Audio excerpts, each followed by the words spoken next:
It's Spring Black Friday at the Home Depot, so what are you working on? If you're sprucing up your lawn, you know there's no such thing as too much mulch. So don't miss this special buy. 5 bags of Scott's Earthgrow mulch for only $10 at the Home Depot. Promote healthier soil, prevent weeds, and beautify your yard with mulch that maintains its color for up to 12 months. Shop 14 days of deals during Spring Black Friday, now through April 16th at the Home Depot. Now's a good time to remember where tequila's story truly began. In 1795, Cuervo invented tequila. Cuervo. What are you doing here? Cuervo. Anytime someone says Cuervo, I show up. Well, I do know that to be true, but even during ad reads, like... Cuervo. I think you could lay out, especially for one of our great partners. Sweet, delicious Cuervo. Since then, Cuervo has stayed true to its roots. The same family, the same land, the same passion. Cuervo. So, enjoy the tequila that started it all. Cuervo. Cuervo. The tequila that invented tequila. Proximo. Cuervo.com. Please drink responsibly. Cuervo. Shadow Show.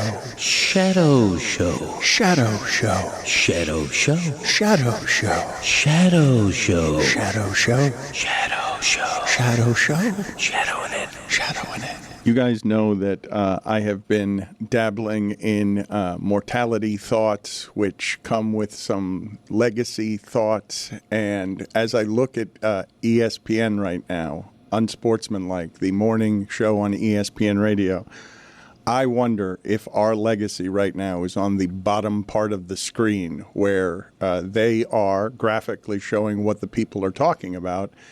And the segment is called I'm Over It with an exclamation point. And then it just says producer Pat Costello shares what he's fed up with today. I want to tune in. Is that our legacy? Producers fed up with things. Producers getting microphones to say that they are fed up. I don't even understand actually the phrase fed up. Is it just that you've had so much food that it is now pouring out of your mouth and you're vomiting because you can't keep it down anymore? Is that why and how people get fed up? Or is it something with the slaughtering of chickens? Like what? How do people... Slaughtering of chickens? I don't... Look, Roy, I don't understand what's happening in the world. I was told the other day that at these Minecraft movies, teenagers are coming in with live chickens. And I'm like, what the hell? That's not all they're doing, Dan. How are people allowed in? Put it on the poll at Batard Show. Should you be allowed into the movie theater with a live chicken? Also, they carry salmonella, and then if you touch your mouth or your face, you're going to get sick. It's a bad idea. Don't carry chickens into a movie theater. Life principle words, if I've ever heard them. Emotional support chicken. It's my advice. Don't bring a live chicken to a movie theater. I see that you guys are desperately looking up fed up, the origins of fed up. I found it, but there was a couple words that I had to make sure that I was locked in on to come to air and actually say them. So fed up originates from falconry, Dan, where the bird of prey has been overly fed and no longer is willing to fly and hunt. I'm seeing that it's British slang from around 1900, evolving from the phrase like fed up to the back teeth. So that's not helpful. So I'll keep reading. I'm looking straight at you, and I'm saying, like, you are the one I'm looking at, and I'm like, producers who are overly fed and don't want to work anymore. Huh. I'm looking right in the mirror, for sure. Not fed to my back teeth, though. Yeah, there's still room. I've seen you hit that bacon and those sausages over there. I've seen you fed to the back teeth. We keep the bacon industry going around here. No one eats bacon like this place. I need to talk to you guys about some things on and off camera. About bacon? Well, they want to cut the food budget. What? Yeah, and I'm like... Well, who does? That's an important distinction. Samson. David Sampson. Porque no está aquí y no come. Of course, if everybody has 18,000 jelly beans in a bag, oh no, it's great. Bring your own jelly beans. No, I don't want that, Dave. Sorry.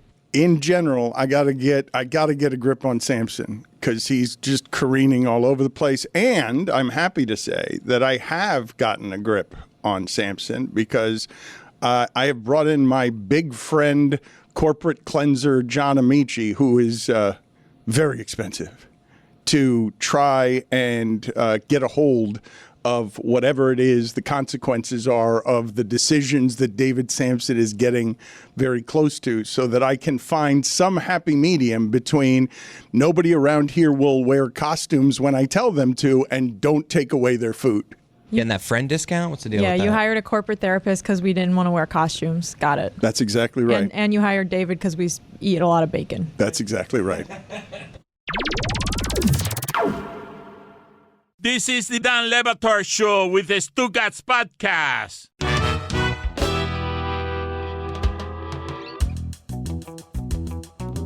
The other thing about bringing in corporate cleanser John Amaechi in here in an emergency to get David Sampson away from your bacon is that John Amaechi getting in and out of this country now is something that feels more dangerous to him than going to Dubai. And so he is really coming in as a hero's gesture here for his friend in order to make sure that the food gets protected because David Sampson is trying to take away the food. I got an idea. How about this? How about instead of what you're going to pay John, you pay it to me. I'll go around. I'll do it. I'll make sure everything goes. No, not cheaper. Same rate. I'm doing the same thing, baby. Will you actually wear one of the costumes? I'll wear whatever you want, Dan. Well, no, but see, this the reason John Amaechi is here because I am the founder of this company, allegedly powerful, and I can't get any of you to, for our customers, pay grid of death punishments that make the show better. And symbolically, that is something I need help with.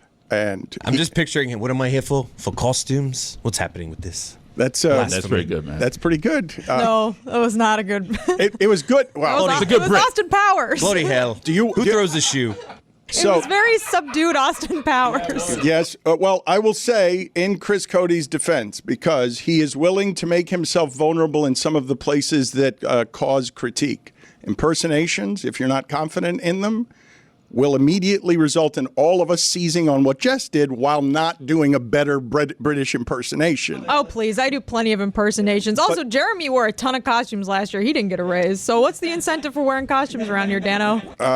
To make the show better, Jessica O. All right, Tony. Detective Tony. First off, if we're pointing fingers, I wore my costumes when I lost. I did my thing. I was Jerry Seinfeld. I was a Matrix. I did 1,000 different costumes. You did not do 1,000 different costumes. My guess is that you have some owed. And again, my frustration, I know everyone at this company is laughing about this at me. But again, the reason we do what I have always believed is a bad bucket of death segment is so that we get the payoff of the punishments. When you deny the audience the punishments of the payoff, we're now doing a bad segment that makes the show worse, and we're not paying our penalties in the way that the show is made worse. And so, symbolically, John Amaechi has rushed through danger in order to come here, save your bacon, literally save your bacon, and see if we can get anyone in here to just, take care of the customer. Because the customer kind of keeps us in business. You gotta look like me.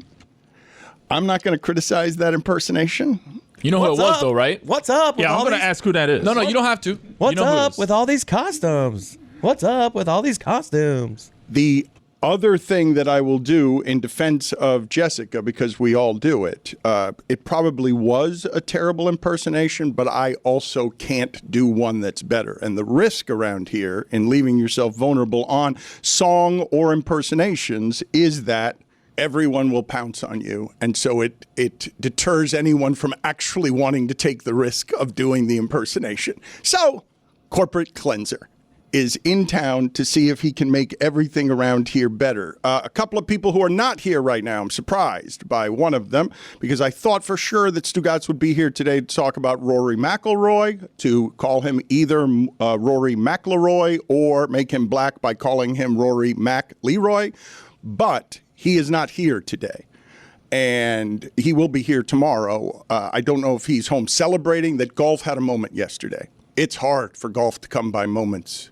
Hell, Tony wandered over today, slapping his forehead, saying, I get it now. I get the Masters. I get golf. I get Masters Week.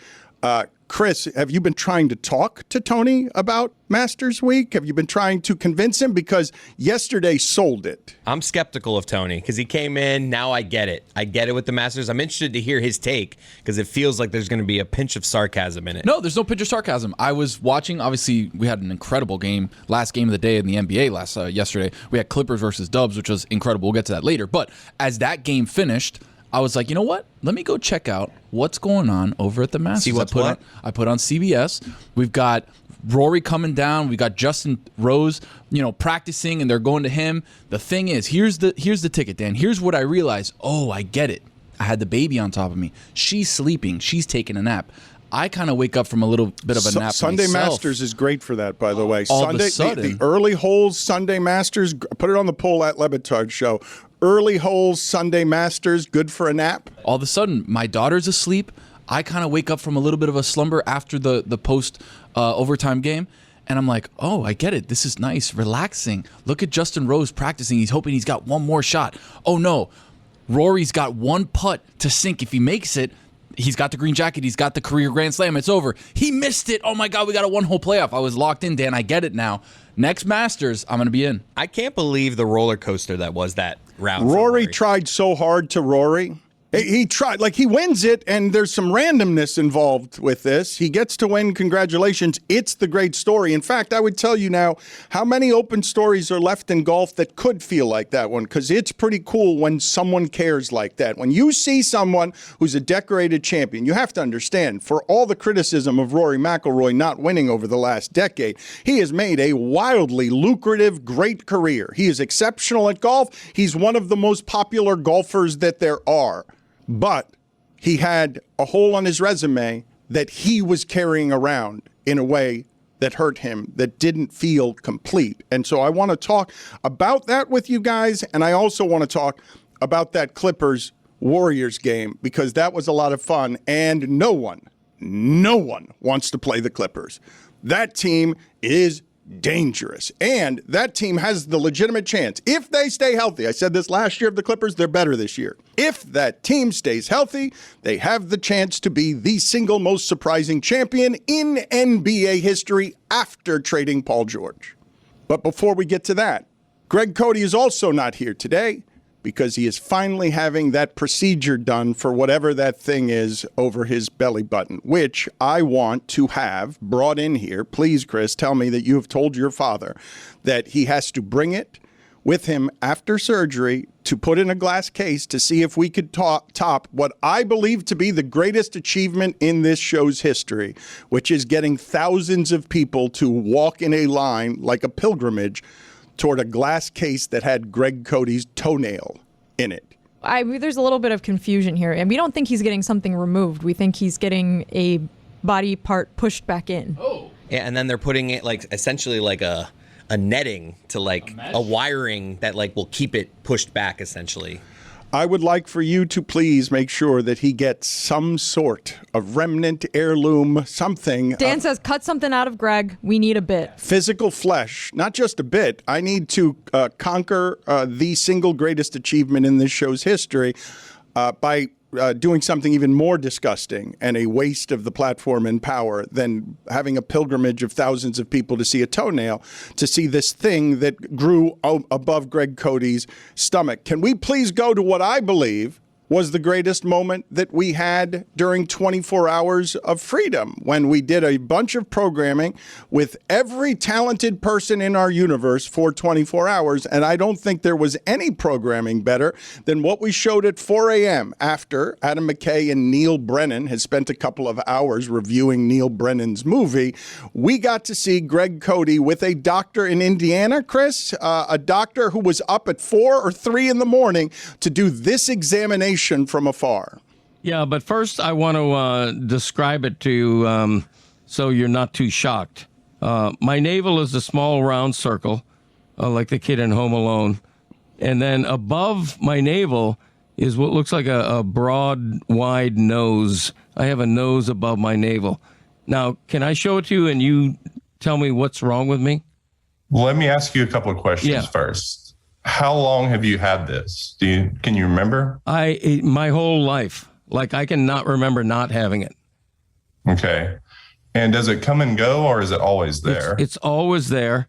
And as Mike Ryan can tell you, it's uncomfortably squishy. I feel like if I pricked it, pus or something would come out of it. I honestly expected it to be a little bit more gelatinous, but it's liquidy, closer to water than hair gel, if that makes sense. Yeah, I would agree with that. Water more than hair gel. Okay. Yeah, if you want to show it to me, that's fine. Okay. Move your all access pass. See, white with writing on it? Yeah. I've never seen that. Let's hold on. Let the camera zoom in on it. Like, stay still, Dad. There you go. All right. There it is, Doctor. Okay. Okay. It looks like one of those Easter Island If you push on that, does it go in? It does. Ooh, that hurts me when you do that. Stop. I can almost hear it squishing. Oh. He's speechless. Wow. He's assessing. What's your assessment? So, what I think is going on. Do you want to see it one more time? Do you want to see it? Doctor, do you want to see it one more time while Stunned, you speechless. diagnose? Never seen anything like it. Like, don't move. Let him finish his answer until you sit down. Proceed, Dr. Robert. So, what I think you have going on is what's called a periumbilical hernia. So, you can sit down if you want. That doctor, the look on his face seemed to me like he was questioning why it is he had gotten into medicine and how much he knew about medicine because of what he was experiencing there. Hey folks, it's Mike Ryan, and if you're watching our show, you've probably known your boy has undergone a little bit of a body transformation, and I gotta tell you, Peloton has helped me on my fitness journey. It got the ball rolling for me because I watch my wife on the Peloton. She takes all these great classes. She has her favorite instructors. I listen to the music. I'm a big music guy. It gets me fired up, makes me want to take part in this fitness phenomenon known as Peloton. Peloton offers a variety of challenging classes, from 4-week strength building classes to running, cycling, and everything in between. Peloton will help you achieve your goals, and maybe you'll have some fun along the way. I know I have. It's backed by thousands of members whose lives have been changed. Be part of that group. Telling you, I'm better for it. Have it in my office. Sometimes I can put on the baseball game. Sometimes I can put on a soccer match. Some other times I'm totally locked in on an emo playlist. Find your push. Find your power with Peloton at onepeloton.com. Heidi-ho, listeners, it's Mike Ryan, and look, sports is about to pick up. We got playoff time. Locally, we got F1 in Miami. We got play-in games for the Miami Heat. We got the NHL playoffs. There's nothing better than the NHL playoffs. This is a hockey town. A lot of in-demand tickets. And let me borrow from my experience last year during the NHL playoffs. All sold-out games. Wanted to be there to watch my team win the Stanley Cup. So what did I do? I went to Game Time. That's right. And guess what? Game Time made it so easy because of this brand new feature that they got called Game Time Picks. It makes getting tickets to see your favorite teams play even easier. Game Time Picks filters out the fluff to show you only incredible deals on great seats so you don't have to waste time scanning through thousands of tickets. You get all-in pricing, folks. There's a little option that you touch so there's no surprise at checkout. What if you're going on the road? You want to see your team play on the road? You've never been to this arena before. You want to make sure you're getting good seats? Guess what? Panoramic seat views. It helps inform your decision, and it really makes all the difference in the world. Take the guesswork out of buying tickets with Game Time Picks. Download the Game Time app, create an account, and use code DAN for $20 off your first purchase. Terms apply. Again, create an account and redeem code DAN for $20 off. Download Game Time today. What time is it? Game time. Don Le Batard. You know how these late season games are. We don't know. It's a big game for the Knicks. We have absolutely no idea how Boston will play. And I don't know who they'll play, who they won't play. Stugotz. Okay. So, no, I don't all right, that's fine. That's an excellent promotion. You know, I love that. That's great. Sold. That's it. That's perfect advertising for the game, the national game on TV I was tonight. going to watch. Now I'm not going to watch. Shit, that was a shitty sales job. This is the Don Le Batard Show with the Stugotz.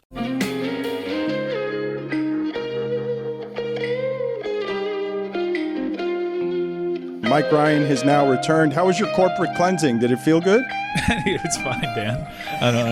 I don't think I'm fully cleansed. Okay, Yeah. let's keep working on that. Yeah. We'll see whether Amaechi can cleanse everybody or not. Yeah, still grinding, still chopping. I love that Greg Cody said he does not remember not having it. He does remember, however, seeing a Wilt Chamberlain game he never saw because nobody did. Sylvania TV, though, Dan, black and white. Yeah, he mentioned that. Pablo's really mad at all of us. Did I miss the Rory conversation? We talked about No. it for a moment. We'll get to it in a second. You were corporate cleansing. Was the Rory conversation just 3 minutes long? No, We're going to get to it. We're going to get to We're it. still setting the table. Okay. And we're gonna sit down and eat. I'm in on the Masters, by the way. Yeah. Did you hear that? How could you not be? Thank you. But The Masters is the kind. Well, I mean, golf in general is the kind of thing where when it's boring, it's really boring. It's very you just kind of nap through it and you don't miss anything. But when it's good, like Sunday, it is so good. And this was like one of this and the Tigers 2019 Masters, probably the two best Masters Sundays of my lifetime. And I don't know. I didn't think the Tiger one could be beat. I don't think it was beat, but I think this comes pretty dang close. And I will get to that, even though Mike needs, obviously, a little more corporate cleansing to arrive late and say, did you guys already talk about something we've talked about? So we'll get him some more corporate cleansing. But you were saying, Jessica, about Pablo being really mad? Well, because he did an entire episode about Wilt Chamberlain's 100-point game that we all admitted we didn't listen to, especially Greg Cody, because he claimed that he watched it on his TV in Florida when it was famously not televised. So, yeah, I think we sort of failed our part I disagree. there. I disagree. I think that Pablo can make his wonderful things and run around with his rhythmic gymnastics ribbon and then go over there and, spend time with Joe Scarborough as starch Joe Scarborough tries to make him the model minority on MSNBC that makes it okay for him to go to the White House. And Pablo needs to just do his job and not complain about what we're doing around here. And well, damn. Okay. I agree with that. We're fine here funding his projects and his fun, and he can be mad that occasionally we're not listening to them because Greg Cody surprises us by remembering something he shouldn't and couldn't remember. And he can do his job, and we will do our job. And Sounds like a corporate cleansing. Maybe we should move everything up a few hours. I've got to do corporate cleansing too. I'm not immune from corporate cleansing. John Amaechi is telling me a bunch of things I don't want to hear either. I wasn't aware that we were making that content, but now I'm locked in. Thank you. Well, if you'd gotten here on time, you would have known. You Again, told me I could take as long as I needed. Another reason we need some corporate cleansing around here, because we shouldn't have to stop in the middle of what it is that we're doing to answer your questions on things Mike, we've already done. You could do the second part with me because I stepped in and said, I can do what Amaechi's doing, pay me the same amount of money. We'll do it. So me and you go have a beer later. I mean, talk to me about we've it. done that corporate Michael bit before. We can run it back. No, this is Detective Tony, though. No, this is Therapist Tony. Different bit. pilot? No, therapist is Billy. So Pablo Torre is on MSNBC, rising star in sports media. I don't know if you guys saw, this is a big deal. Pablo Torre has been nominated, a podcast nominated for a Peabody. All he does is, that's another thing that David Sampson wants to take out of the budget. The money we're spending on getting nominated for awards. That's another thing Sampson doesn't think that we need. With that one. Well, Pablo's winning a lot of he is winning a lot of awards. Can you please tell me something, Jessica? I'm unfamiliar with this. I'm actually not. Our show does not win awards, and I have not won awards for anything in a long time. The Peabody Award, why is it so important? What is the history of the Peabody that would make it better than all of the other awards if you're going to be flattered by award giving? I think it's just a very long-standing and considered a prestigious award. I don't exactly know the way to be nominated for it, but I do know that with a lot of awards, you have to submit an application on behalf of your own show, and there usually is some sort of administrative fee for that. I don't know about the Peabody specifically, It is though. considered the gold standard for excellence in media. It's like media's SUI Awards. Would you be kind enough for me to get a more formal description of why it is other people admire the Peabody than it's like the SUI Awards? Also, the name just gives off highfalutin. It really does. So I think that's really working for it. It's not corporate sponsored. It's not the Peabody presented by the snack wrap at KFC. It's an old award, the SUIs. Who's Peabody? Who? George, I believe. I think he's related to Sherman. What is the story of Peabody, and why does Peabody get the highfalutin prestige here? Well, because of the Rocky and Bullwinkle thing, Peabody was very smart. So it's one of those names that you just... I know for my generation, I associate it with very intelligent things because of a cartoon. And I'm being dead honest with you. Do you think you're right? I think a lot of people apply the Rocky and Bullwinkle thing to it, whether they know it or not. But do you think you're right? If you had to bet and be right. I always think I'm right, Dan. Yeah, Don't I know that? That's part of the corporate cleansing. That actually came up a lot. Find for me more information, if you would, on the Peabody Award in general, so that I may be armed with more information than I Tony's have. got an AI overview he could read directly from. 1938, Dan, the NAB, National Associations of Broadcasters, used the radio industry and kind of put together this Peabody Award by philanthropist George Peabody. So it's been kind of what I minute. said already. Yeah. It's a long-standing award given to journalists from George Peabody, who is a rich guy who the award was named after. George Peabody. Cool. We got to do some more research. I said that George. like 4 minutes ago. But I got to do some more research on George. The Simpsons have won a Peabody. So the Simpsons are the best of the cartoon shows, right? Like South Park famously hates Family Guy in a way that is public and really delightful, because South Park is looking at Family Guy and being like, stand for something. How about you stop just making jokes all the time and just take a stand, Seth MacFarlane, quit doing jazz hands. And they don't mind telling you so. Like Seth MacFarlane has had a wildly successful career, and the South Park guys are like, nah, don't like you. You're meaningless. You don't do important things. But Simpsons is the gold standard, correct? Simpson, even though, like, you're either, put it on the poll, Juju. This is a good question, actually. Just put Simpsons or South Park. Choose. You got to choose between them, because they're different people. Those are, you have to choose a side here. You can't like both of them equally.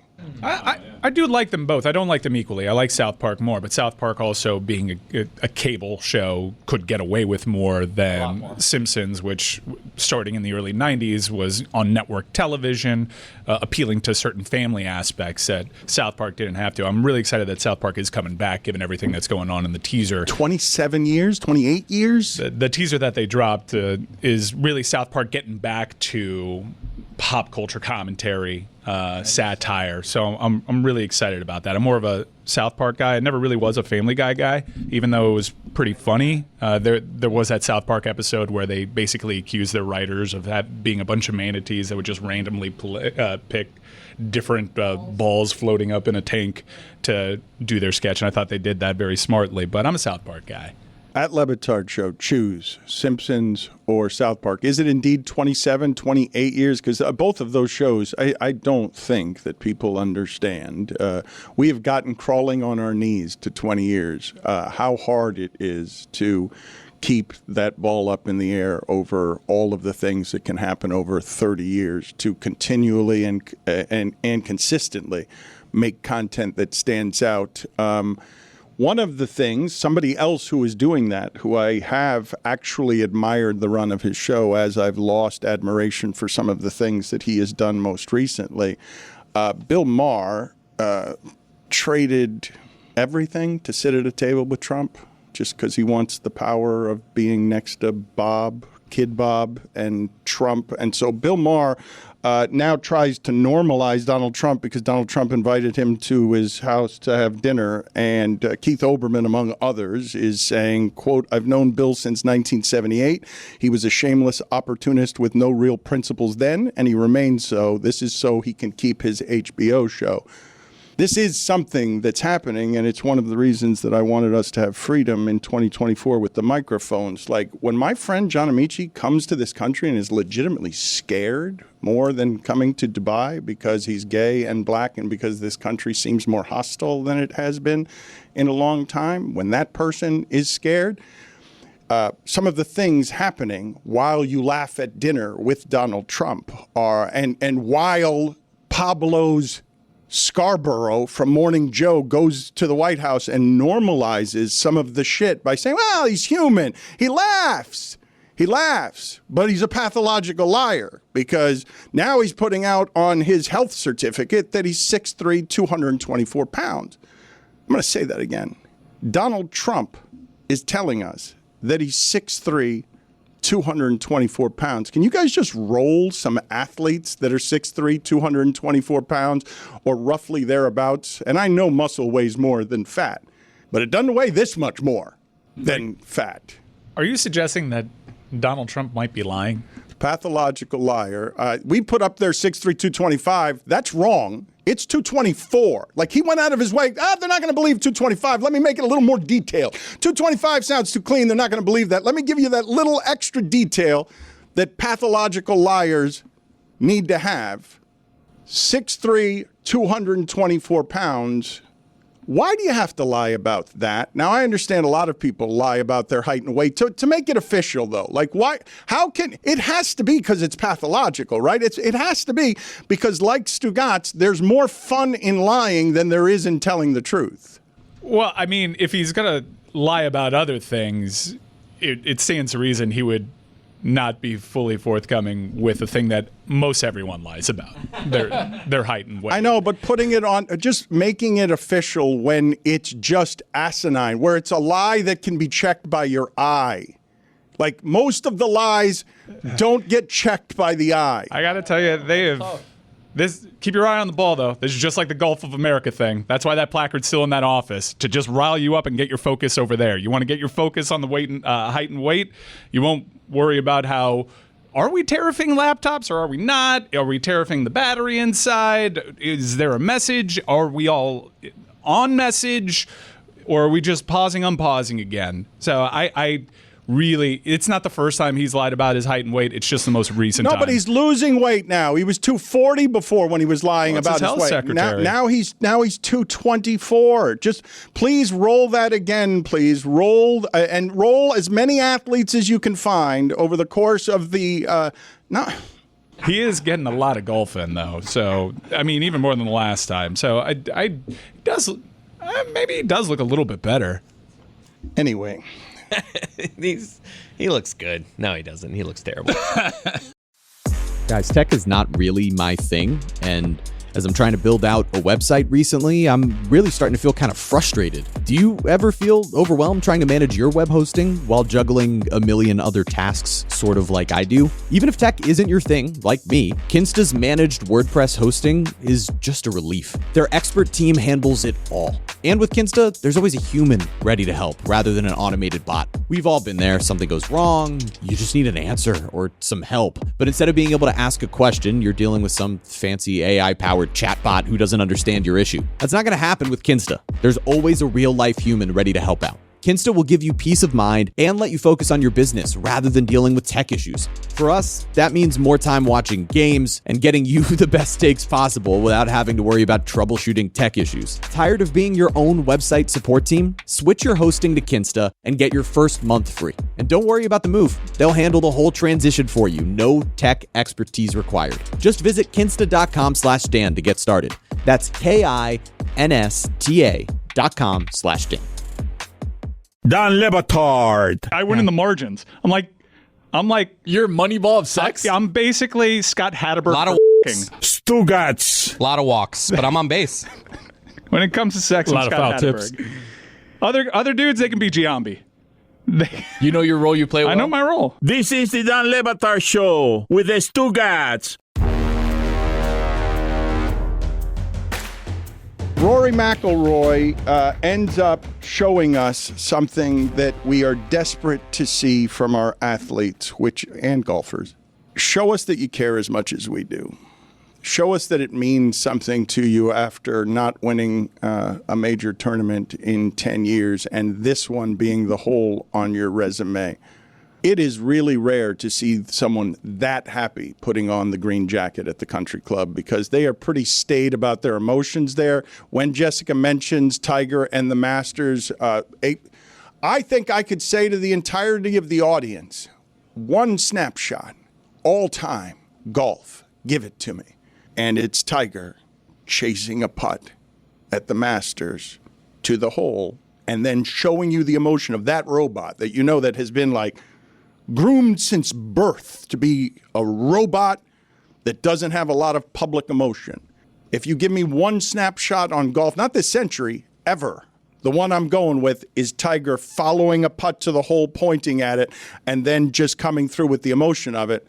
And then yesterday I felt something similar with the way that Rory put on that jacket, caring about having that jacket more than anybody watching. Yeah, the image of him falling to his knees. Yeah, cool. That's an all-time golf photo. There are so many great photos of that, and each time I flip through the photos, I'm like, this is the one. this is the one. And they just keep getting better and better. And it was really cool for him to win that. And I must admit, I wasn't a big Rory guy. I wanted to see, I guess it played out perfectly because I didn't really know how badly I wanted to see him have that moment. I just knew that I wanted to see him overcome adversity. And for a while there, on the front nine, it looked like he wasn't going to have to because he had been dominating so much. For him to falter the way that he did, which was so on brand and replicates so many of the great collapses that he's had in his career, and still overcome with great shots, it meant so much because of how it had to go down for him to really conquer those demons in profound ways. And it was high drama. I mean, you got people hooting and hollering for golf at bars. It's crazy. Well, thank you for saying that, because put it on the poll, please, Juju at Le Batard Show. Did Rory try to Rory? Because I would have liked somebody great to really be putting pressure on him to see how that would have gone. Like one of the greats. I would have liked for him to not be able to falter because somebody was coming after him like that. But when you mention sounds from bars at regarding golf, this is something that I do all the time and have been doing it since my wife and I met, because she does not care about sports and we live over a sports bar. So there are a variety of noises that come from the sports bar. And depending on both the schedule and the sound, she'll say, "And what's that?" And I'll be like, "That's Premier League," or whatever, because of what time of day it is. Yesterday, for the first time, and I'm saying she has asked me this hundreds of times, and it's always football, or that's a championship college basketball game, or that's a playoff game in college football. Yesterday, for the first time, we're walking the dog, and the bar explodes. And she's like, "What's that?" And I'm like, "Golf." And she's like, "No, it isn't." It's the first time you've ever responded with golf, right? Correct. You've never been able to say, "That's golf." Never. She didn't even believe me. She did not believe me, because what was then happening is a sound that you do not hear in any other sport except soccer, which is, oh, on a putt. You don't hear that during a football game. It's rare when that sport delivers in that way. It was the first playoff since 2017, and it was shaping up to be such a dramatic Sunday, and Bryson was going to be that guy. A potential all-time great chasing Rory and being the obstacle. And Bryson had his meltdown, and you thought, okay, well, Rory's just going to be consistent the entire time, and that's how he's going to put all these criticisms to bed. But I kind of want to see him have to deal with it. I want to see him make a pressure-filled putt. I want to see him miss a pressure-filled putt and then come back and hit great shots and nail a pressure-filled putt. And Rose had the day that he had. It was kind of weird because he was out on the range. You would have loved for the pairing and that additional pressure to be like literally right on top of him. But, man, that was just majestic. That was a great tournament the entire time. That was a great final round, especially the back nine. I'm so happy that it played out the way that it did. And it is pretty rare. There are no upset golf fans. Even if you're a live golf guy, even if you hate Rory, you understand what that story meant. There is not a single person that even casually follows golf that isn't super overjoyed for Rory McIlroy. And I'm so happy Rory met that moment with the emotion that everybody watching attached to it, because he was very clearly wearing it. It may not have been visible as he's walking down 16, 17. You can pick up on that, but the emotional release of that moment was an all-time payoff. And then afterwards, he just admits, oh, first hole, nervous. What other sports do you get that, where it's just he double bogeys the first hole, and it's just clear that this all-time great athlete is just nervous. And then he overcomes it, goes on a stretch, gets the lead, and then on 13, double bogeys, hits it in the water. I can't remember in any golf round. Usually in golf, you're either hot for a whole round, like the back and forth of choking, getting hot, choking again, getting hot was just And I admit, I went into this, I was rooting against Rory. Wow. Just because I've always kind of been indifferent on Rory, and I think that the storyline of him needing a Masters was really all golf has at the moment. So I was like almost nervous for golf, almost rooting for the storyline to continue. But you see the emotion, and I flipped. I was like happy for him, like Mike said. Nobody's watching that. Even if you're rooting against Rory, you get how long he's been 11 chances to get the 4th major. And every other golfer that has all the majors has done it in 3 chances or less. 11 tries it took him. Just brutal. You were rooting against Rory? I was. But not in a way, not like I don't dislike Rory. I just wanted to see. Who did you want to win on Sunday? Bryson? I had money on Oberg. Oh yeah, that's tough. I had pretty much everybody but Rory. I was betting for Rory to collapse, and well, that's different than, I guess if you're betting, it's not different than rooting against him. But this may come as a shock. I also like Bryson DeChambeau, despite him doing a lot of things that it doesn't really come as a shock. What? I don't think that comes as a shock. Really? No. Bryson has kind of done work to corporate cleanser. His image has flipped a little bit. Like, I know that he still has the live stuff, but Bryson with his YouTube channel, I feel like, the high fives. It was funny, Bryson, because he is riding the, hey, I'll talk to fans. Because Rory famously doesn't even look at fans. So Bryson was very excited with the high-fiving fans until he went 6 over the first 4 holes. Bad. And you could see him just being like, oh, I still got to do this high-five thing, even though I'm choking. It was interesting, though, that Rory ended up playing against Rose, who was ahead of him, because when that happened, like, it felt like like you said, Chris, it would have been easier if Bryson was having this bad round. Rory started off sluggish, but then started playing better, and he just sort of coasted home. But Justin Rose had like the round of his life on Sunday. It took it to the playoff, and I thought that made it even more interesting. And so then Rory goes into the playoff against someone who's won a major, but has lost in a playoff before, who he's friends with, who he knows really well. And so it just made it a really interesting dynamic at the end that it was those two playing for the Masters win against one another instead of Bryson, who had sort of lost it early in the first half of the day. I would have thought that if it was Bryson versus Rory, I think Rory's head is in a different place. I think the fact that it was Justin Rose, he's friends with Justin Rose, I actually think that helped Rory. I feel like if it was like somebody like Bryson, then we might have seen Rory get in his head again. It's the only way it could have maybe been a little bit better. It could have been better if Scheffler was chasing him, or if one of these giants was chasing him. Scheffler had a good final round, but the only way that it could have been better for me is if the person that was applying the pressure was paired with him. And they're going shot for shot. That was what the whole appeal was. That's what it was looking like. Oh, man, Bryson and Rory have been going shot for shot this entire tournament.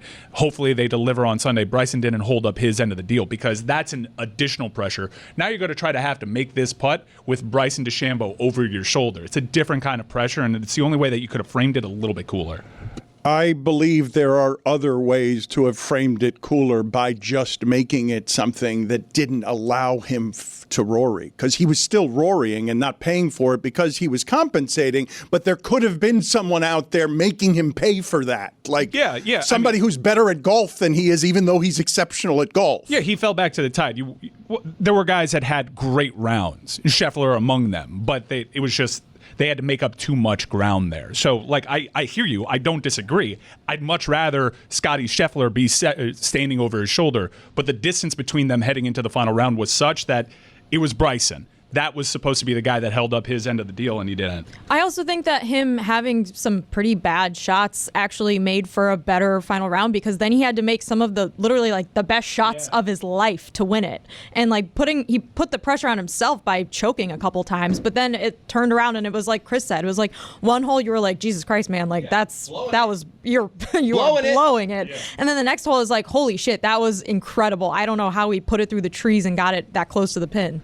Let's play some sound so that you can hear in his own words what the emotion was for Rory McIlroy.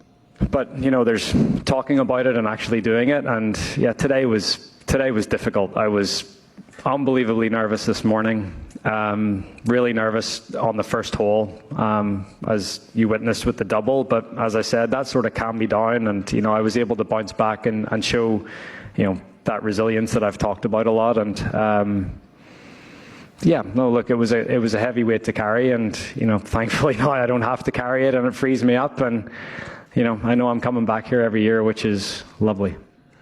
I read some stories about, as I do every year, what an economic insanity the Masters is. Like, there are people there who pay for their mortgages by just Airbnb-ing their homes for the week. One of the things that golf does extraordinarily well, put up the emotion again of Rory just walking through here, where the entire story that goes back decades, you can actually see on his face. Do you realize how incredible the access is here? Because all throughout sports, contractually, there are all sorts of interviews, sideline interviews. Let's talk to this person now. It's all manufactured nothing.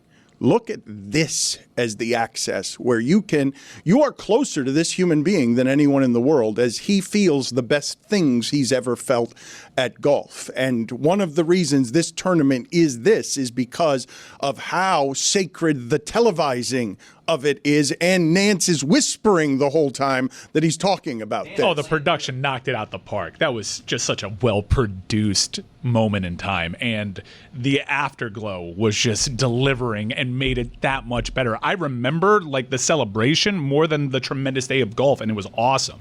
This is the last event where, obviously because they banned cell phones, people still wave their hats like this, right? When they're celebrating. What's another event where people are waving their caps in the air?